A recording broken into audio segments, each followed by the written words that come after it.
జయ శ్రీమన్నారాయణ. నేను మీ icon astrologer Gattupalli Suresh Babu.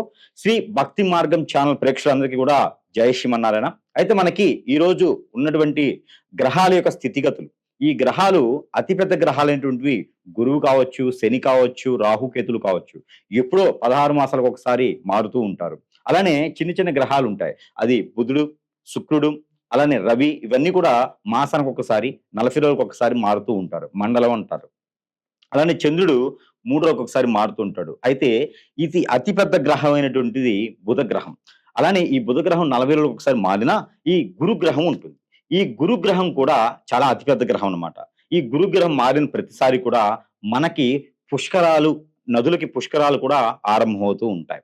అది ఒక్కటే మనకి సూచనగా మనం గుర్తుపెట్టుకోవచ్చు. అయితే ఈ గురుగ్రహం, అతిపెద్దైనటువంటి గురుగ్రహం కూడా ఇప్పుడు మిథున రాశి నుంచి కర్కాటక రాశికి సంచరిస్తూ ఉంది. ఇది 2026 సంవత్సరం జూన్ 2వ తారీఖున ఉదయం 4:55 మిథున రాశి నుంచి కర్కాటక రాశికి గురు సంచారం అనేది అవుతుంది. ఆ తదుపరి రెండు రోజుల్లోనే, అంటే 3వ తారీఖు రాత్రి, అంటే 4వ తారీఖు ఉదయించే లోపున శుక్రుడు కూడా సంచరిస్తూ ఉన్నారు. అదే 14వ తారీఖు మరలా జూన్ 14వ తారీఖు రవి కూడా సంచారం జరుగుతూ ఉంటుంది. అంటే ఏకదాటిగా ఈ మూడు ఈ మూడు గ్రహాలు కూడా మనకి ఈ జూన్ మాసంలో మారడం అనేది అతిపెద్ద సంక్షోభం అన్నమాట. అంటే ద్వాదశ రాశుల వారికి మిశ్రమం, అలానే గోచార ప్రకారంగా చూసుకున్నప్పటికీ కూడా, దశ అంతర్దశల్లో చూసుకున్నప్పటికీ కూడా వారికి మిశ్రమ ఫలితాలు, అశుభ ఫలితాలు, మధ్యస్థంగా ఉండేటువంటి ఫలితాలు లేదా శుభ ఫలితాలు కూడా మనకి సూచిస్తూ ఉంటాయి. అదే తరుణంలో ఈ గురు మార్పిడి వలన ద్వాదశ రాశుల వారికి, అంటే మేషరాశి నుంచి మీనరాశి వారికి కూడా ద్వాదశ రాశిలో ఎలా ఉంటుంది అనేది పరిగణనలో తీసుకోవాలి. అప్పుడు ఒక్కొక్క రాశి గురించి మనము చెప్పుకుంటూ వెళ్ళాలి. అయితే ఈ అతిపెద్ద గ్రహము గురు గ్రహం కర్కాటక రాశిలో రావడం వల్ల ఇక్కడ మనకి చూసినట్టయితే కనుక మన భారతదేశానికి నిత్యావసర వస్తువులు కొంచెం రేటు ఎక్కువ అయ్యేలా కనపడుతున్నాయి. అలానే యుద్ధ వాతావరణం కానీ, వైరస్లు కానీ కూడా కొంచెం వెదజల్లేలా కనపడుతూ ఉన్నాయి.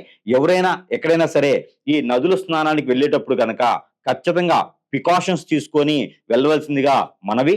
లేదు అంటే కనుక ఖచ్చితంగా మనకి అది జ్వరంతోనో జలుబుతోనో మొదలయ్యేసి అది ఎక్కడ దాకో దారితీస్తుంది.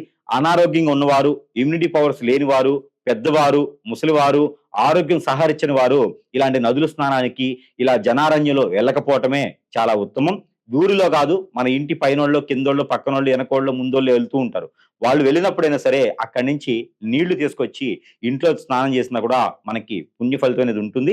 అలానే పెద్దలకు చేయాల్సిన కార్యక్రమాలు ఉన్నాయి కదా, పుష్కరాలను చేయాలి కదా అంటారు. కావచ్చు, కానీ పుష్కరాలు చేయాలి అన్నప్పటికీ కూడా ఈ పెద్దల కార్యక్రమాలు మనకి తర్పణం అనేది ఆ పుష్కరాల సమయంలో ఇంటి వద్దనైనా, బ్రాహ్మణత్వముల దగ్గరైనా, లేదా శివాలయాల ఆలయాల్లో అయినా సరే మనం తీర్చుకునే దానికి అయితే అర్హత ఉంటుంది.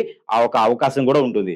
అక్కడికే వెళ్ళి చేయాలి అనేది లేదు. మీ ఆరోగ్య సహకరించిన మేర ప్రికాషన్స్ తీసుకొని మీరు ఈ పుణ్య స్నానాలు ఆచరించవలసిందిగా మనవి. అలానే మనకిప్పుడు ఈ ద్వాదశ రాశులు ఏవైతే ఉన్నాయో, ఈ యొక్క జూన్ 2వ తారీఖు నుంచి అక్టోబర్ 31వ తారీఖు వరకు కూడా ఈ కర్కాటక రాశిలో సంచరించేటువంటి గురువు, ఈ గురువుతో పాటు మధ్యస్థంగా వచ్చిపోతున్నటువంటి శుక్రుడితో పాటు రవి, ఈ 3 గ్రహాల యొక్క కలయికతో శుభ అశుభ ఫలితాలు తెలుసుకునేలాగా ద్వాదశ రాశిలో తులారాశి వారి పైన గురు భగవాన్ యొక్క శుభదృష్టి ఎలా ఉంటుంది. గురు భగవాన్ కర్కాటక రాశి రాగల అంటే మనకి జూన్ 2వ తారీఖు మార్గదర్శ రాశి మారేటప్పుడు జూన్ 2వ తారీఖు కర్కాటక రాశిలో సంచరిస్తున్నారు గురువు. ఈ గురువు మారగానే మరి తులారాశి వారికి ఎలా ఉండబోతుంది, వీరికి ఉన్నటువంటి ఆస్తులు కావచ్చు, అంతస్తులు కావచ్చు, మీ దగ్గర ఉన్నటువంటి డబ్బులు కావచ్చు, వజ్ర వైడూర్యం, మణి మాణిక్య, సలహాలు, సూచనలు ఏవైతే ఉన్నాయో ఇవన్నీ కూడా ఎదుటి వారు బాగుండాలి అనేటువంటి సంకల్పంతో మీరు చెప్తూ ఉంటారు, ఇస్తూ ఉంటారు, దాన ధర్మాలు చేస్తూ ఉంటారు. అలా అని చెప్పేసి మనం ఇంట్లో ఉన్నదంతా దాన ధర్మం చేస్తూ ఉంటే మనకు కూడా బ్రతకాలి కదా. మీకు ఉన్నటువంటి వచ్చిన అవకాశాలన్నీ కూడా ఎదుటి వారికి ఇస్తూ ఉన్నారు. అక్కని, చెల్లని, తమ్ముడని, బావని, బావమద్దని,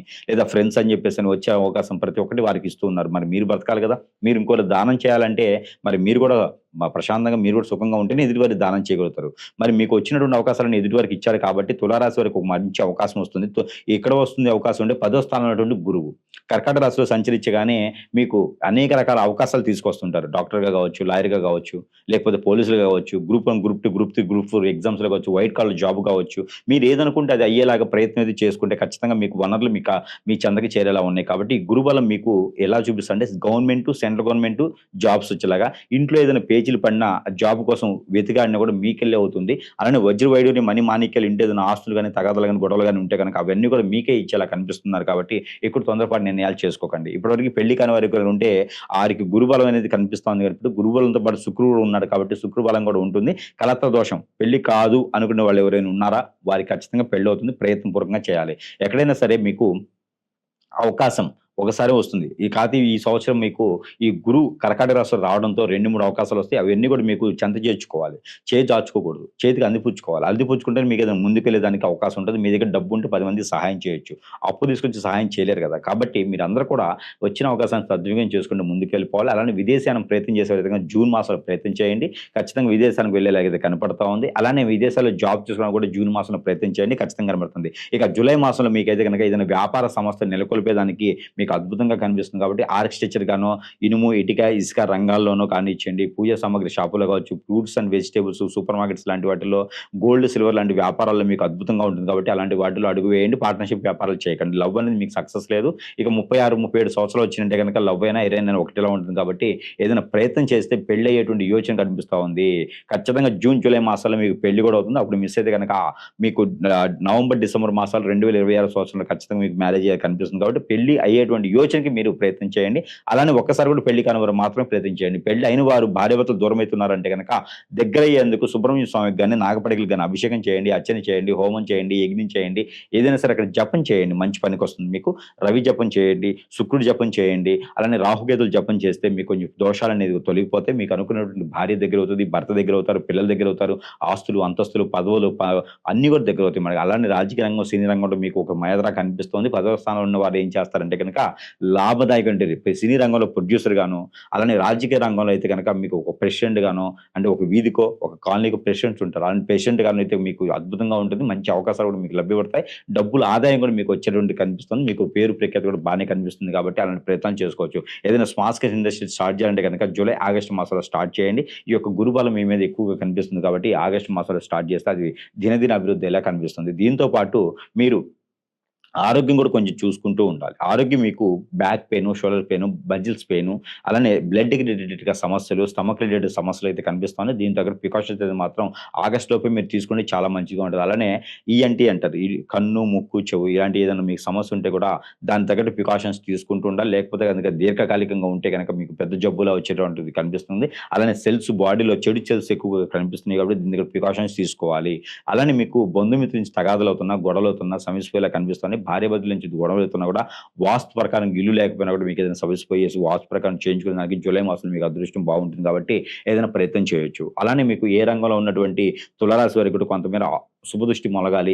ఈ గురు శుక్రుల యొక్క శుభదృష్టి ఉండాలి. అలానే పెళ్లి కాని పెళ్లి చేసుకోవాలి. అన్ని రకాలు బాగుండాలనుకుంటే కనుక చిన్నపాటి పరిహారాలు చేసుకోవచ్చు. అదేమిటంటే కనుక మీకు నవగ్రహాలు ఉంటాయి. ఈ నవగ్రహాల మండపం దగ్గరికి వెళ్ళి 9 సార్లు ప్రదక్షిణ చేయండి. ప్రదక్షిణ చేసేప్పుడు నవధాన్యాలు తీసుకుని వెళ్ళండి.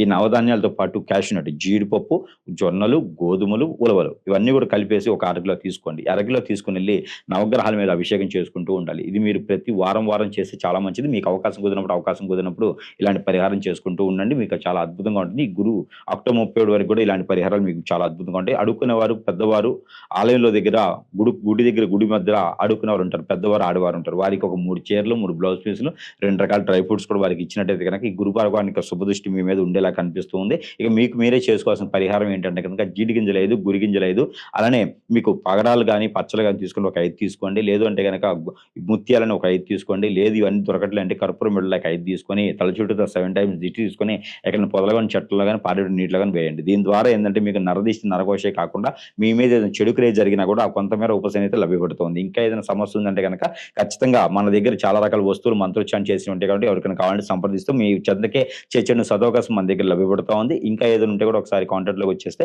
మీ సమస్యకు పరిష్కార మార్గం ఏదో చూపించే విధంగా అయితే మనం ముందుకెళ్దాం.